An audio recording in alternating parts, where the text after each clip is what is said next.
In this video, I will show you how to import AliExpress products to Zendop in 2024.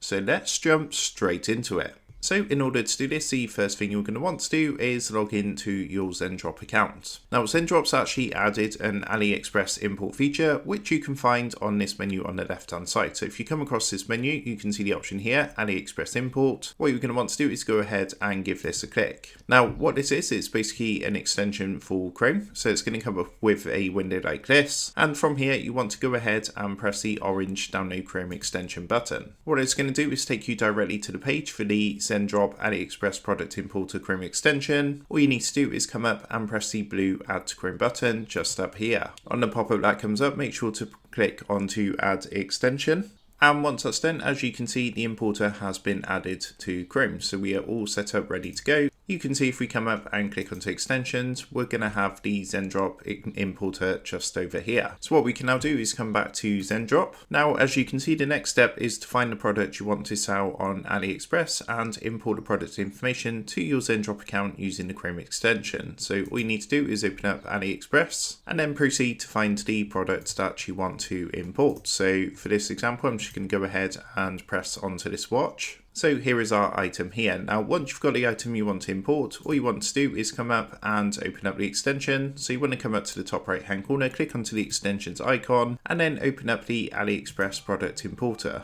At this point, if you're not logged in, it's going to ask you to log in to Zendop. And once you've logged in, just come and click onto the extension again. And as you can see, it's going to come up with a window like this saying add to import list. So you want to press the orange add to import list button.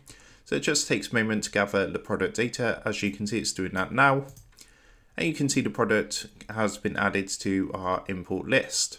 So what we can now do is come back to Zendop, and if you click onto my products and you want to go on to import list, and basically you're going to see the product here from AliExpress. So that is how to import AliExpress products to Zendop in 2024. With that being said, I hope this quick tutorial did help you out today, and if this did help you out, I would really appreciate it if you was to consider dropping down below the video, leaving a like, and also subscribing to the channel. With that being said, I just want to take a minute to thank you guys for watching this quick tutorial, and I will see you in the next video.